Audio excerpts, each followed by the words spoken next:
Ladies and gentlemen, Jerry Seinfeld.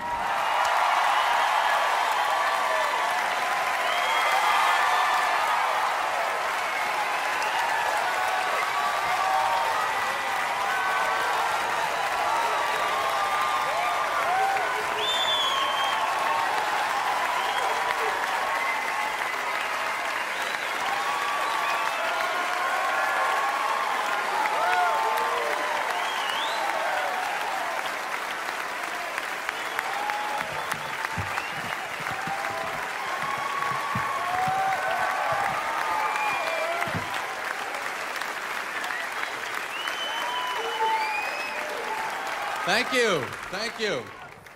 That was very, very nice. Thank you very much. Thank you.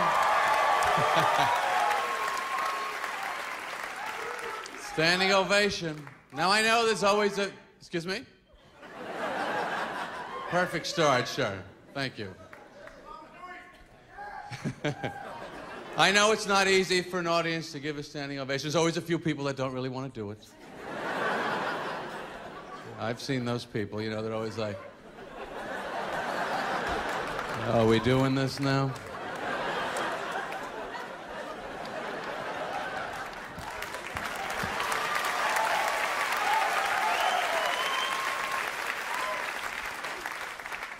So anyway, I'm thrilled to be back here in New York. I love how certain things about New York never change. They're always constant. They're always there for you. The cabbies and the B.O. What is with the B.O. and these guys? How long are these shifts? Can't we get this man a 10-minute break for a shower? You're in the back, it's coming through the glass. You're just going, what in the world? And then I love when they put that cherry poppet stuff on the dashboard. So you get the cherry B.O. I don't know what that's supposed to be. Even fruit showers more often than this. The funny thing to me about being in these cabs is that when you're in Manhattan, for some reason, you don't get scared no matter how fast the guy goes. Well, you know, he's driving fast and recklessly, but he's a professional. He's got a cab driver's license, I can see it right there. I don't even know what it takes to get a cab driver's license. I think all you need is a face. This seems to be their big qualification. No blank heads are allowed driving cabs in this town. Also helps to have a name with like 8 consonants in a row. You ever see some of the letters in these names? What is the O with the line through it, by the way?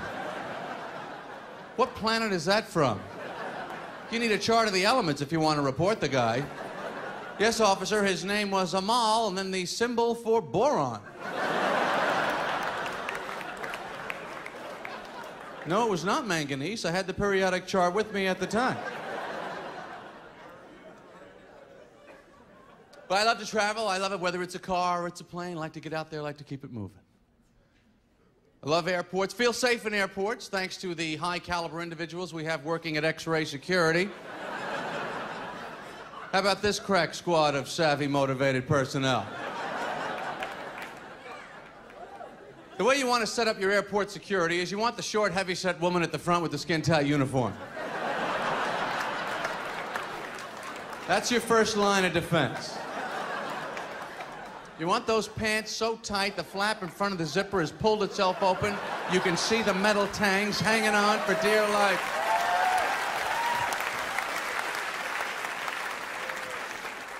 Then you put the bag on the conveyor belt, goes through the little luggage car wash. Then you have that other genius down at the other end looking in the little X-ray TV screen. This Einstein has chosen to stand in front of X-rays 14 hours a day as his profession. Looking in that thing. I have looked in that TV screen. I cannot make out one object.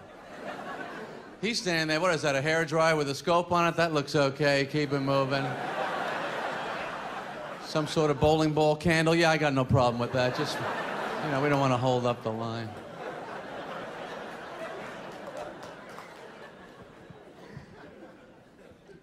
So I go to the bathroom in the airport. What is the story on the sinks in airport bathrooms that they will not give us a twisted on, twisted off human-style faucet? Is that too risky for the general population?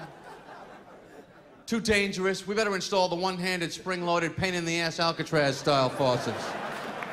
You know those ones where you gotta go, hey, boy, I got a little water there. Oh, another couple drops. What is it that they think we would do with a faucet? Turn them all on full, run out into the parking lot, laughing, pushing each other into the bushes? Come on, the water's on, let's go. I turned it on full blast. You idiot, we're businessmen. We're gonna miss our plane. Who cares? Water! That's how they think we'll behave. Do the people that work in these little shops in the airport have any idea what the prices are every place else in the world? Yeah, $14 tuna sandwich. We think that's fair. That's what we charge in our country. And you get on the plane. Pilot, of course, always has to come on the PA system. This guy's so excited about being a pilot, he can't even stand himself. Well, I'm going to take it up to about 20,000. Then I'm going to make a left by Pittsburgh. Then I'm going to make a right by Chicago. Then I'm going to bring it down to 15,000. You know, he's giving you the whole route, all his moves. We're in the back going, yeah, fine, that's all. You know, just do whatever the hell you got to do. I don't know. Just end up where it says on the ticket, really, is our only concern.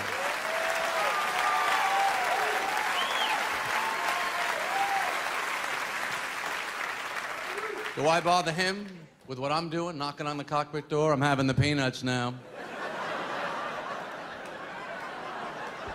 Yeah, that's what we're doing back here. Thought I'd keep you posted. I'm not gonna have them all now, I'm just gonna have a few. I don't wanna finish it because it's such a big bag.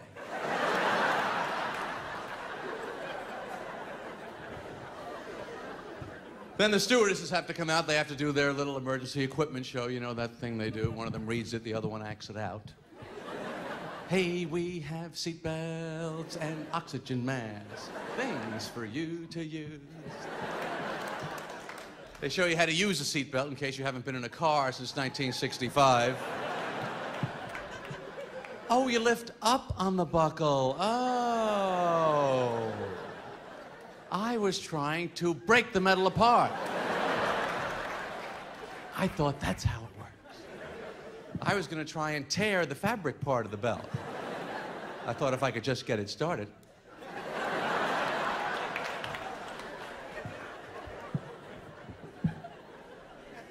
Then they always point out the emergency exits, always with that very vague point, though, isn't it? Where the hell would these places be, would you say?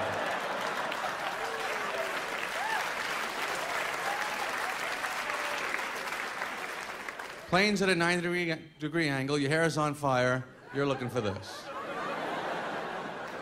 How do you think you're gonna do there?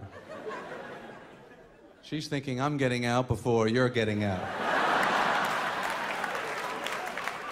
You're dead, I'm gone.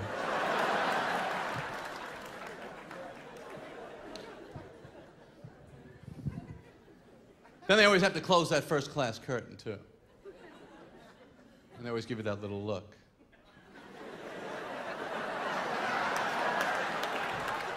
Maybe if you had worked a little harder,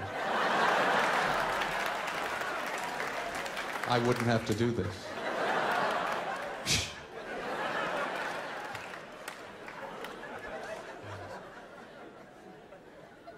It's a whole tiny world on the airplane, isn't it? There's always that little tiny table there, tiny computer, everyone's in a little cramped seat, tiny food, tiny utensils, tiny liquor bottles, tiny bathroom, tiny sink, tiny mirror, tiny faucets. So it's a small problem, gonna be a slight delay, we're gonna be a little late. I always go in the airplane bathroom. Even if I don't have to go, I gotta go in there. It's nice, it's like your own little apartment on the plane, isn't it? Go in there, lock the door, the light comes on after a second. It's like a little surprise party. But I'm always impressed with the amount of equipment that they have in that place. I mean, it's little, but they got the tissues, towels, closets, compartments, tiny slot for used razor blades. They always have that. Who is shaving on the plane? And shaving so much They're using up razor blades? Is this what's happening? What is the wolf man flying in there, for Christ's sakes? Who could shave that much? Arr.